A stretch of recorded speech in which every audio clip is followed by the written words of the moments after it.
అప్పుడు టైము రాత్రి 11:45. నేనాఫీస్ నుంచి ఇంటికొస్తున్నాను. ఆ రోడ్డు అప్పటికే మొత్తం ఖాళీ అయిపోయింది. అటూ ఇటూ చూస్తే వీధి దీపాలు కూడా సరిగ్గా లేవు. ఆ నిర్మానుష్యమైన రోడ్డు మీద నా బైక్ సౌండ్ తప్ప ఇంకేమీ లేదు. పూర్తి నిశ్శబ్దల. అలా వెళ్తుండగా సడన్గా నా బైక్ తుక్ అని ఒక్క సౌండ్ ఇచ్చి ఆగిపోయింది. ఫస్ట్ నేనేం పెద్దగా పట్టించుకోలేదులేండి, ఏముంది పెట్రోల్ అయిపోయుంటుందిలే అని అనుకున్నాను. కానీ ఏంటో అని ట్యాంక్ ఓపెన్ చేసి చూస్తే పెట్రోల్ ఫుల్ ఉంది. అప్పుడనిపించింది, ఇదేంటి, ఎందుకు ఆగిపోయింది అని. సరే అని సెల్ఫ్ స్టార్ట్ ట్రై చేశాను, కిక్ కొట్టాను. ఎన్నిసార్లు మళ్ళీ ట్రై చేసినా బైక్ అస్సలు స్టార్ట్ అవ్వట్లేదు.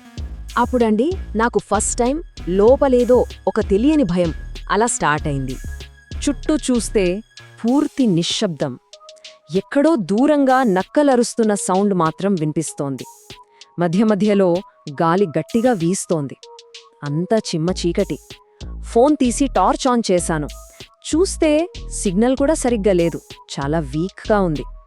నాకు నేనే చెప్పుకుంటున్నాను, ఓకే బ్రో, కామ్గా ఉండు, ఏం కాదులే అని.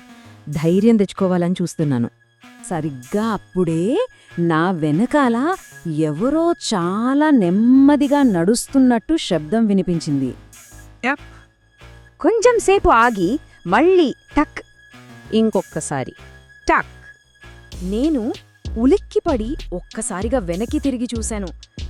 అక్కడ ఎవరూ లేరు, అస్సలెవ్వరూ లేరు.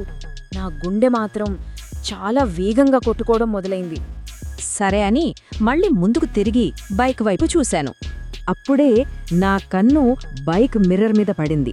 అందులో ఒక రిఫ్లెక్షన్, నా వెనకాల ఒక నీడ నెమ్మదిగా నా వైపే వస్తున్నట్టు. నా ఒంట్లో వణుకు పుట్టింది.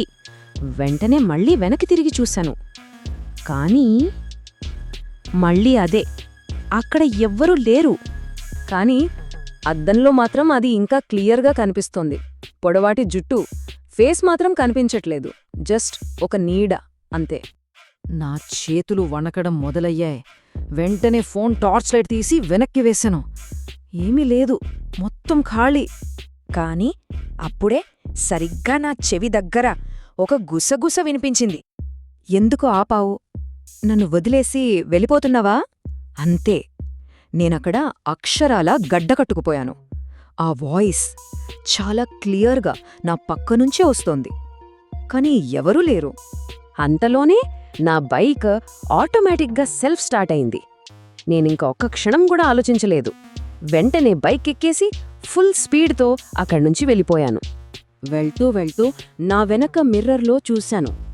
అది రోడ్డు మధ్యలో నిలబడి నన్నే చూస్తోంది, నవ్వుతోంది. ఆ రోజు నుండి నాకొకటి అర్థమైంది. కొన్ని రోడ్లు మన కోసం కావు. కొన్ని రాత్రులు మనమసలు ప్రయాణించకూడదు. మరికొన్ని నీడలు అవి మనతో పాటే వస్తాయి. ఇప్పటికీ కొన్ని రాత్రులు నా బైక్ దానంతట అదే ఆగిపోతుంది. బహుశా అది నన్ను మళ్ళీ పిలుస్తోందేమో, అంటున్నట్టుగా, రా మళ్ళీ కలుద్దాం